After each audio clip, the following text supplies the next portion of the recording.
Hello guys, welcome to the first video of Redflow Additives. I am Sayed, one of the co-founders at Redflow. जैसे आप सब जानते हैं कि market में अगर कोई प्रोडक्ट आता है तो दैट इज़ सोली बिकॉज कोई एक ऐसा पर्सन होता है जो ऐसा प्रॉब्लम एनकाउंटर करता है जिसका सोल्यूशन उसको मार्केट में नहीं मिलता, तो वो खुद ही एक ऐसा प्रोडक्ट डेवलप कर लेता है जो उसको भी फ़ायदा पहुंचाता है एंड बहुत सारे आगे लोगों को भी उसका फ़ायदा पहुंचता रहता है. One such product like that is Redflow.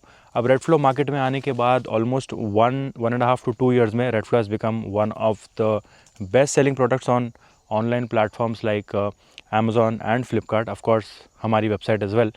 अब मैं आपको ये बताऊंगा कि how has Redflow come into existence and existence में आने के बाद how has Redflow become one of the top selling products online, and थोड़े क्वेश्चंस एंड क्वेश्चनर्स जो आप सब लोग पूछते रहते हैं उसके भी हम लोग यहाँ पर डाउट्स क्लियर कर देंगे. तो गाइस, रेडफ्लो मार्केट में आया कैसे? सबसे पहली चीज़ 2019 की बात है.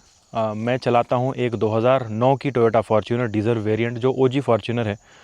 तो वो गाड़ी में मैंने हर चीज़ करवा रखी थी, जैसे सिंथेटिक इंजन ऑयल, हर फिल्टर चेंज करवाया, complete up to date servicing कराई. बट गाड़ी मेरे एक्सपेक्टेशन के हिसाब से उतनी स्मूथ नहीं चल रही थी. काफ़ी इंजेक्टर्स में नॉइज़ आ रही थी, कैबिन के अंदर साउंड आ रही थी. तो जब मैंने मालूम किया तो ये पता चला 2019 में कि मार्केट में BS6 डीज़ल आ रहा है. जो डीज़ल की क्वालिटी थी वो कम हो गई थी और काफ़ी उसमें जो चिकनाहट हुआ करती थी सल्फ़र की वजह से वो कम हो गई, just to reduce the emissions. लेकिन मेरी गाड़ी जो है 2009 की फॉर्च्यूनर, वो है BS4 वेरिएंट. अब मार्केट में मिल रहा था BS6 डीज़ल. तो BS6 डीज़ल BS4 गाड़ी के लिए कंपैटिबल नहीं है, क्योंकि उसमें वो लुब्रिसिटी नहीं होती है, वो चिकनाहट नहीं होती है जो एक्चुअली एक डीज़ल इंजन को, एक फ्यूल सिस्टम को चलने के लिए चाहिए. तो जब मैंने मार्केट में रिसर्च की तो काफ़ी फ्यूल एडिटिव्स मिल रहे थे मार्केट में. तो जितने थे मैंने सब ट्राई किए, जितनों को जो काम करना था उन्होंने अपना काम किया. लेकिन एक एंथुजियास्ट पर्सपेक्टिव से जो मुझे रिजल्ट्स चाहिए थे वो मुझे कभी मिले नहीं. सारे फ्यूल एडिटिव जो मैंने ट्राई कर लिए थे, ऑलमोस्ट उस टाइम पर 7-8 फ्यूल एडिटिव्स मार्केट में थे, जिसमें से किसी से भी मुझे ऐसा एक्सपेक्टेड रिजल्ट नहीं मिला जो मैं चाहता था. क्योंकि मेरी गाड़ी में सिंथेटिक इंजन ऑयल चल रहा था, सारे के सारे फ़िल्टर्स नए थे, it was literally up to date. लेकिन वो जो स्मूथनेस आनी थी, जो ड्राइविंग प्लेजर आना था, वो मुझे नहीं मिल रहा था. फिर 2019 में हमने एक पेट्रोकेमिकल कंपनी या फ्यूल एडिटिव कंपनी के साथ टाइप किया और रेडफ्लो को फ्रॉम स्क्रैच डेवलप किया. आप कहिए इंच बाय इंच या ड्रॉप बाय ड्रॉप हमने रेडफ्लो को डेवलप किया. Almost 5 years of testing in like 7 to 8 cars, 4 to 5 bikes. पता नहीं कितने हज़ारों लीटर ऑफ डीज़ल हमने और पेट्रोल हमने यूज़ किया हमारी टेस्टिंग में. उसके साथ में हमने एंडलेस आवर्स ऑफ टेस्टिंग करी, बोरोस्कोप इंस्पेक्शंस करवाए, जो छोटा कैमरा होता है वो जो इंजन में डालकर देखते हैं. तो जब हमने 5 साल रिगरस टेस्टिंग की रेडफ्लो के डेवलपमेंट के ऊपर, उसके बाद जब रेडफ्लो रेडी हुआ तो उसके बाद हमने ये सोचा कि भाई ऐसा प्रोडक्ट डेवलप करते हैं जिससे अगर हमको एज अ डेवलपर उसमें प्रॉब्लम नहीं आई तो उसको फिर कस्टमर को किसी टाइप की कोई प्रॉब्लम नहीं आएगी. बस रेडफ्लो के थोड़े बेसिक्स होते हैं उसको यूज़ करने के, because Redflow is unlike any other fuel additive that you are getting in the market. Because Redflow एक फ्यूल एडिटिव है और बाकी जितने भी आपको, मतलब अगर 99 भी अगर मार्केट में मिल रहे हैं तो सब होते हैं fuel injector cleaners, and Redflow is a dedicated fuel additive. अब सर देखिए, ये फ्यूल एडिटिव और ये फ्यूल इंजेक्टर क्लीनर में आखिर एक डिफरेंस क्या होता है मैं आपको बताता हूँ. जब आप कोई फ्यूल इंजेक्टर क्लीनर अपनी कार में या बाइक में डालते हो, बी दैट डीजल और पेट्रोल, ये बेसिकली होता है एक डिटर्जेंट जिसको हम कहते हैं केमिकल टेक्नोलॉजी में पीईए करके एक डिटर्जेंट होता है. तो अब जब आप इसको अपनी टैंक में डालते हैं, इसका बेसिक काम क्या होता है? आपके इंजेक्टर को साफ़ करना, फ्यूल सिस्टम को क्लीन करना, जो भी डिपॉजिट्स हैं उसको निकाल देना. और अगर आप इसको यूज़ करते हैं तो वो एग्जैक्टली उसी तरीके से काम करता है, इसमें कोई शक नहीं है. हम किसी प्रोडक्ट की हम बुराई नहीं करते, लेकिन जो इंजेक्टर क्लीनर होते हैं वो उतना ही काम करते हैं.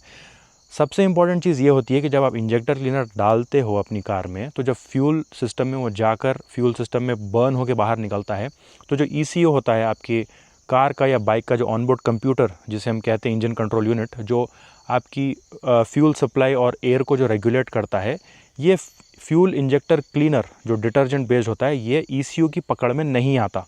ठीक है, ये उतना फाइन होता है, वो ब्लेंड हो जाता है उसके साथ.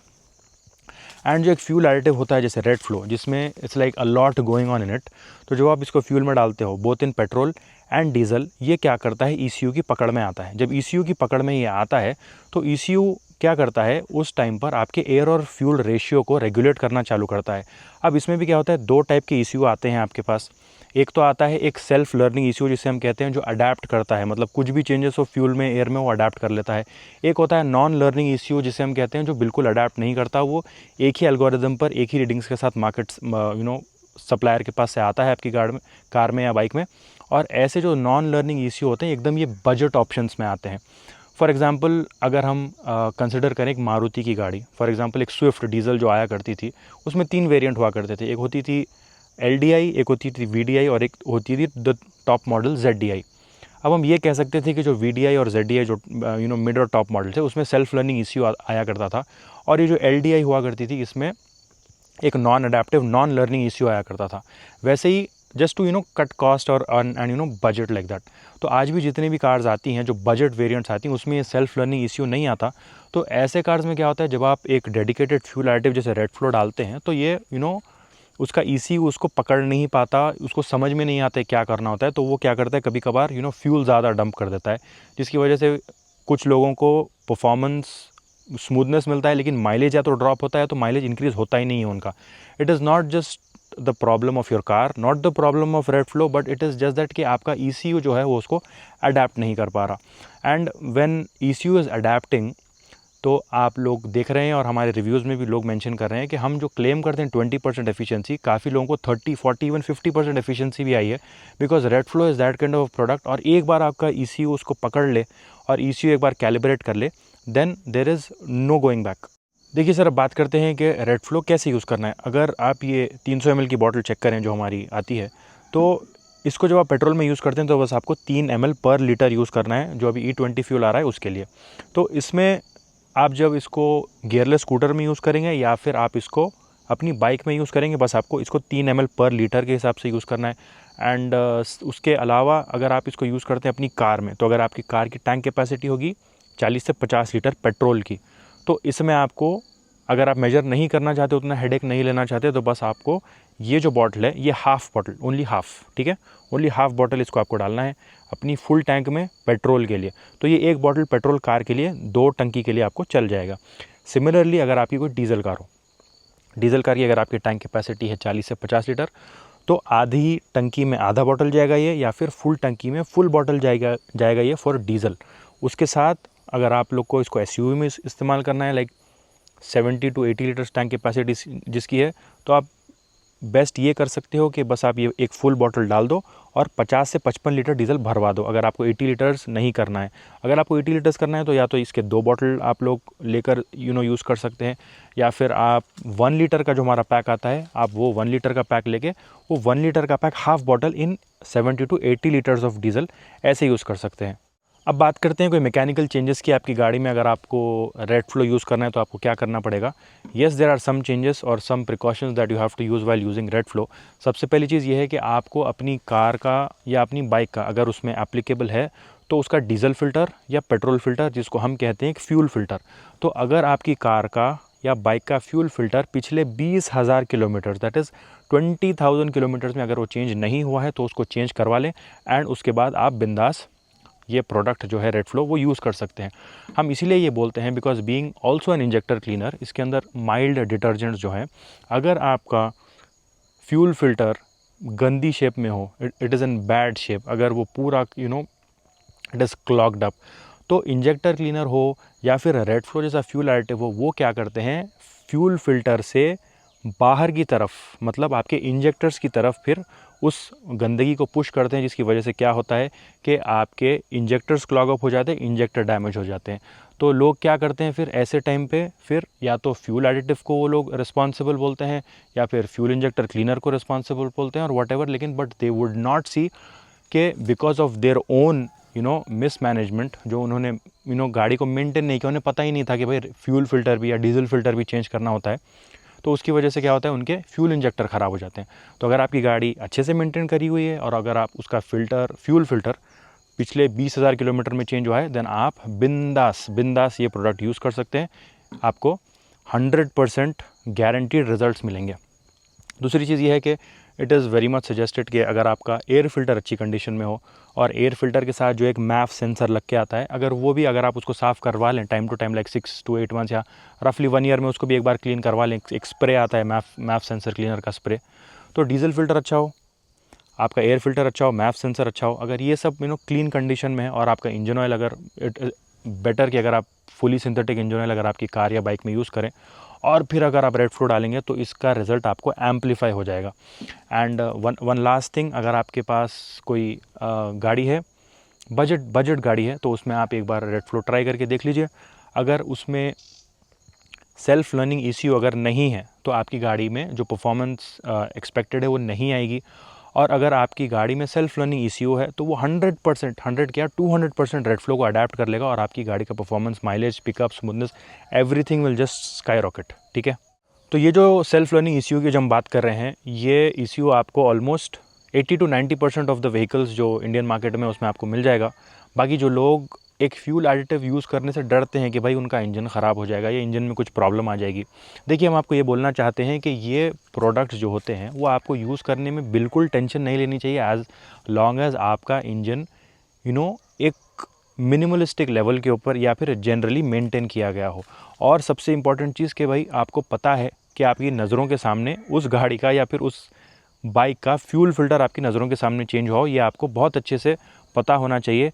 And just because this being an enthusiast product and you being an enthusiast, आपको पता होना चाहिए कि आपकी गाड़ी का फ्यूल फिल्टर कब चेंज हुआ है। नहीं तो obviously it is going to give, any product is going to give problems, not just a product. अगर आप लोग उसको थोड़ा टाइम वैसे ही यूज़ कर लें तो जस्ट नॉर्मल पेट्रोल या डीजल की वजह से भी वो इंजेक्टर्स ख़राब ही हो जाते हैं, जस्ट बिकॉज हमको पता ही नहीं होता कि उस चीज़ का फ्यूल फिल्टर भी चेंज करना है। एंड हम अब इसके एप्लीकेशंस की अगर बात करें तो red flow is compatible in all bikes, cars, gearless scooters, trucks, buses, lorries, tempos, tractors, diesel generators, 2 stroke engines और जो फार्म इक्विपमेंट्स आते हैं हमारे पास 4 स्ट्रोक, 2 स्ट्रोक में, ये सब में एप्लीकेबल है। तो एक चीज़ के रेड फ्लो जैसा फ्यूल एडिटिव आपको क्यों यूज़ करना चाहिए, बेसिकली वो इसीलिए जस्ट बिकॉज रेड फ्लो जो है वो आपको माइलेज में इंक्रीमेंट्स देगा, आपको परफॉर्मेंस में इंक्रीमेंट्स देगा, पिकअप, स्मूथनेस, गाड़ी का जो NVH होता है, नॉइज़, वाइब्रेशन, हार्शनेस, उसको कम करता है एंड आपके जो ओवरऑल एमिशंस होते हैं उसको भी कम करता है। It is just like saying कि आप अगर जिम को जाते हैं तो अगर आप सिर्फ ब्लैक कॉफ़ी पीकर जाते हैं तो उसका परफॉर्मेंस एक होता है, मतलब उसका एक रिज़ल्ट एक होता है।